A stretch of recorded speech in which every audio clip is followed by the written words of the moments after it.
Welcome to the Casual Birder podcast. I'm Suzy Buttress. As a casual birder, I take pleasure in watching the wild birds around me, wherever I am. In my show, I share the joy of birding. I tell you about the birds I've seen, speak with experts and enthusiasts, go on bird outings, and I share stories from birders around the world. I'm currently on vacation in Portugal, so this will just be a short episode to tell you some important announcements. But first, can you hear that wonderful nightingale in the background? I have to say we've become very used to hearing these gorgeous birds while we've been here. We're staying at a birding lodge and have been going out for full and half-day bird tours every day since we've been here, which has meant getting up very, very early, because for the full-day tours we're leaving at 5 a.m, and for the half-day tours leaving at around 6:45, so that we can be in the birding location just after dawn, which is when the birds first start singing and becoming active, so it's been quite tiring. We've been here almost a week, and I've seen or heard 135 species, and a lot of those were lifers.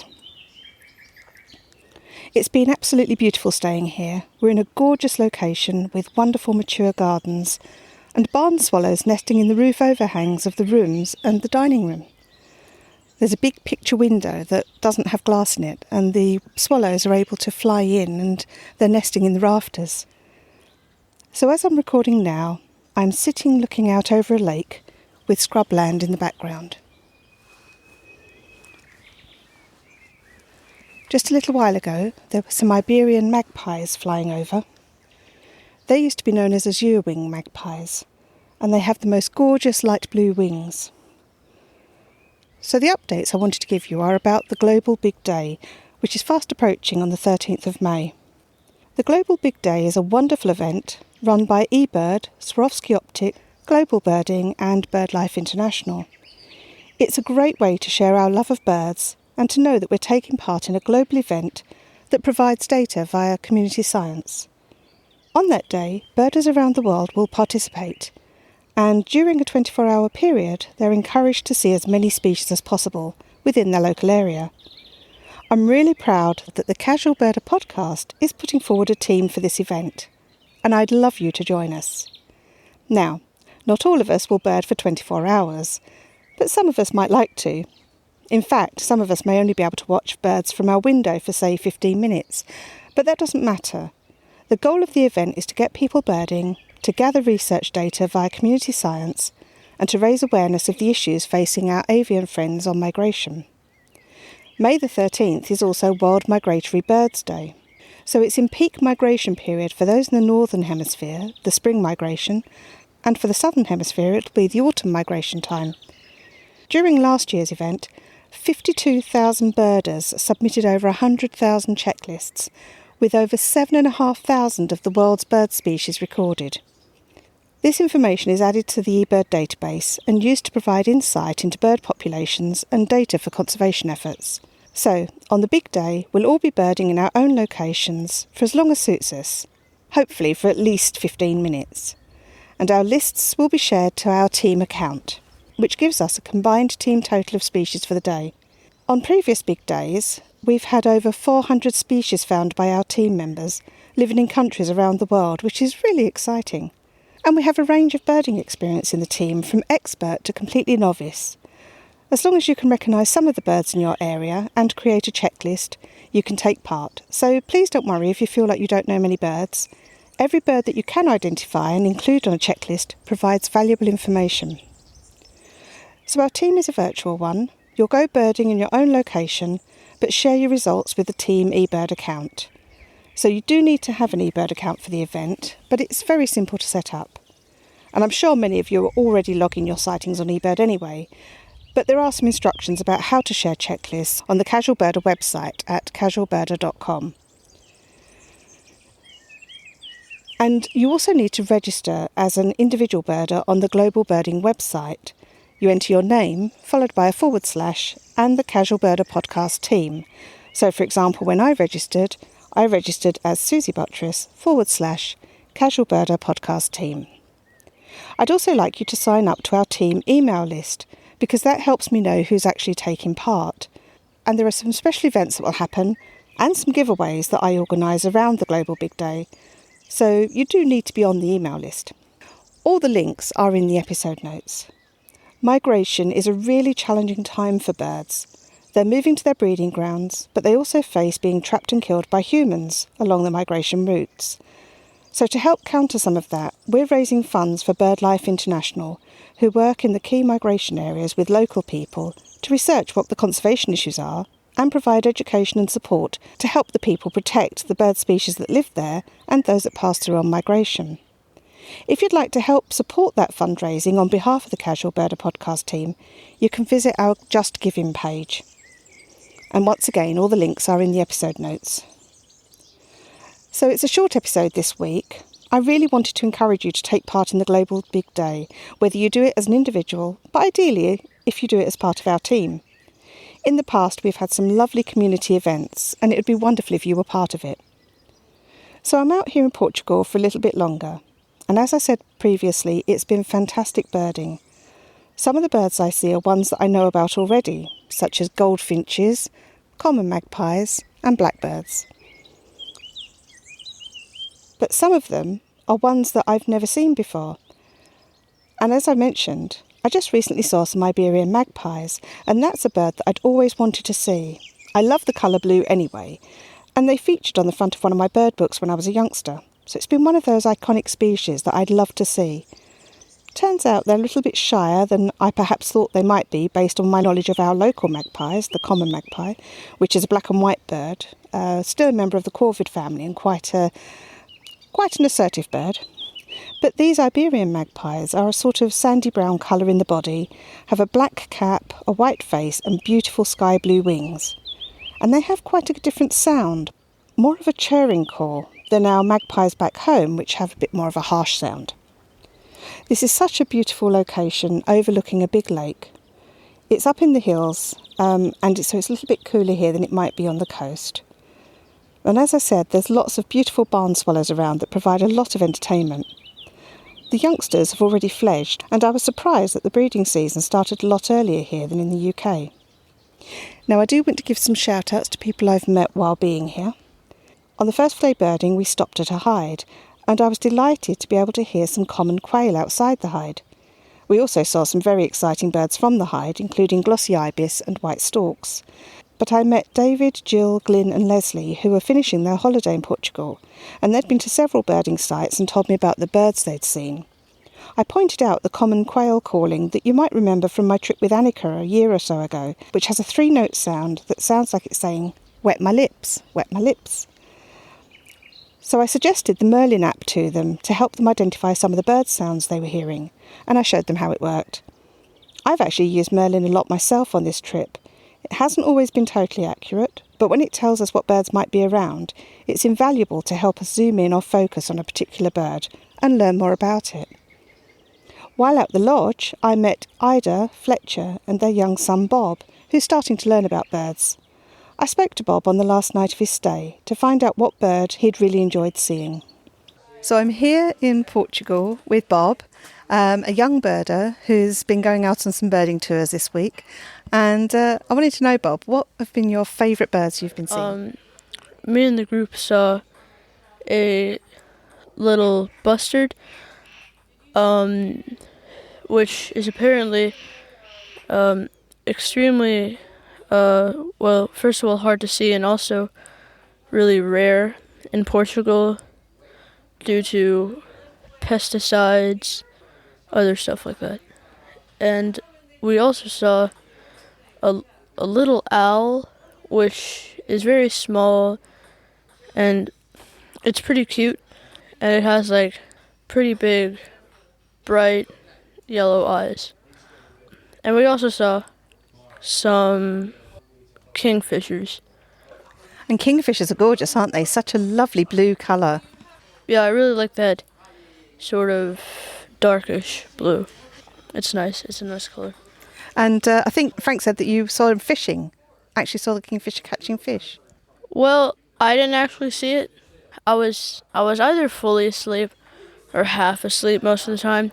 I mainly saw just a kingfisher perching on this little sort of bending branch in the water of this lake, and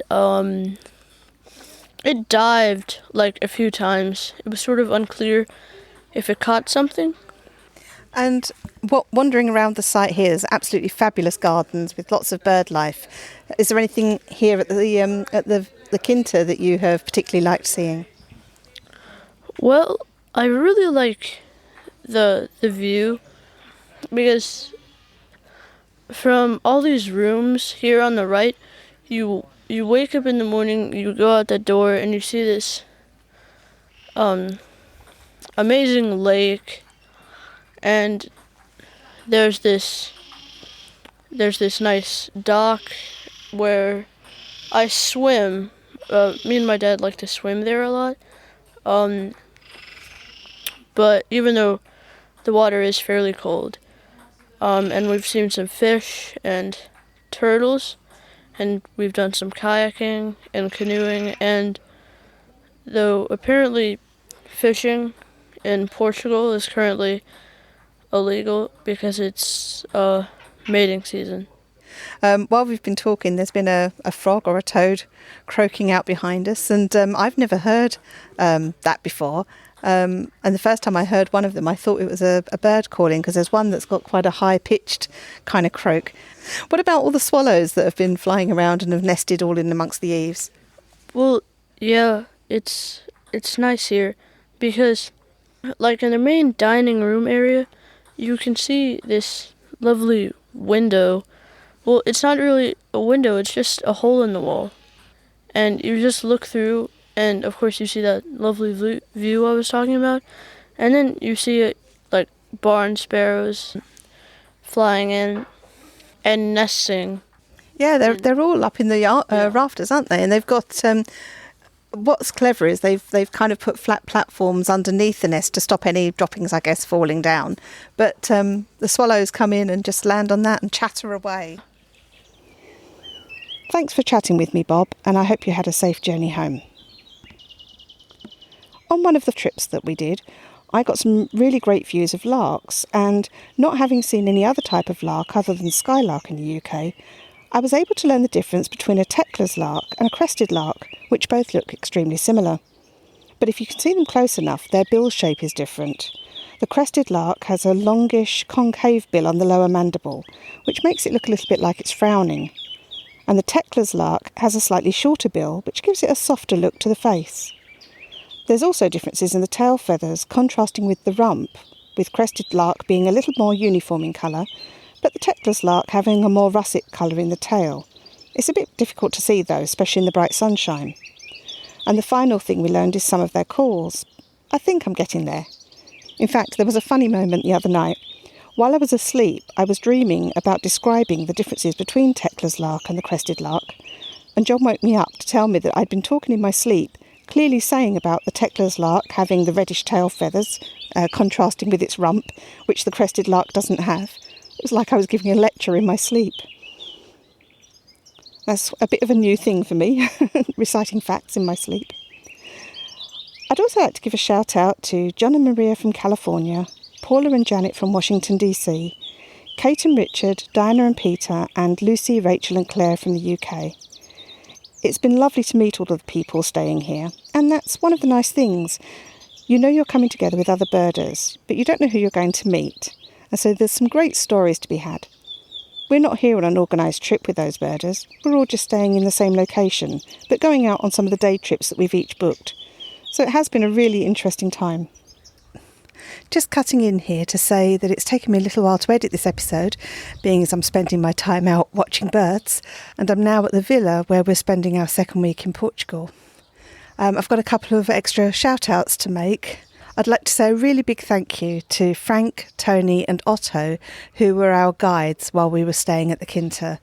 They really shared their knowledge and took us to some fantastic locations and helped me take my lifer list up to around 35 species for the week. Oh, and a special shout out to Lucy, who I've already mentioned, but who sat down and gave me some great Instagram help. And I just want to say thank you very much to her for taking the time out to show me how to do Instagram Reels. So we've moved to a new location now, The villa that we're at is in a rural location, about 40 minutes from Faro, and very close to the villa we have, as you've probably heard, collared dove and house sparrows, but we've also had things like short-toed tree creeper, tawny owl and red-rumped swallows that have been flying over. Oh, and we've also heard nightingales again this week, which I've been thrilled at, and there's a very elusive, or several very elusive, golden orioles that we hear but very rarely see. On our changeover day, just after we picked up the hire car, we decided to go back to the Ludo area in Faro for half a day's birding, and we met an RSPB group from Bexley out on holiday, and they were busy looking at some Aldewin's gulls and gave us some great tips about the birds that they'd seen while on holiday in Portugal. They were very, very friendly people, and it was really lovely to meet them. So hi to Stuart and all his friends. And then yesterday we went for a walk on one of the hiking trails and met Colette and Bryce from Sarnia in Canada. And I just wanted to say hi to them. And it was lovely speaking with them, especially about their trip to Panama, as we're planning to go there later on this year. And it was great to get some tips from them. So we've met some really, really lovely people and also seen some fantastic birds. And one other thing, this coming Sunday is International Dawn Chorus Day. We'll be back in the UK, but this week, while still in Portugal, I have indeed been getting up before dawn breaks to hear the birds singing. Being in a rural location is absolutely wonderful. There's lots of birds around, and the dawn chorus has been just gorgeous. But we'll be back in the UK on Sunday, and I will be doing my utmost to get up early and listen to the dawn chorus then.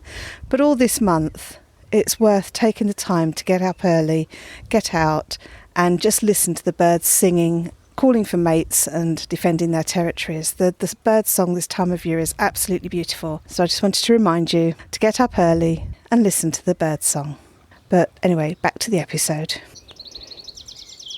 You can hear a wren in the background and a blackcap singing right now. And there's a rooster from the chickens that are kept here. I'm going to leave you with some bird song, and then I'll be going off to get ready for dinner. But before I go, let me just remind you to sign up to be part of the Casual Birder podcast team for the Global Big Day. I'd also be really grateful if you would share the link to the Just Giving page for raising funds for BirdLife International. It means such a lot. So far, over all the events we've done as the Casual Birder podcast team, we've raised over £1,000 for BirdLife International. And it'd be wonderful if we could raise that total higher. So if you can donate, it's very much appreciated. And in any case, if you could please share the link with everyone online, hopefully more people out there will donate to BirdLife International to help migratory birds. Thanks for listening, and I look forward to speaking with you next time on the Casual Birder podcast.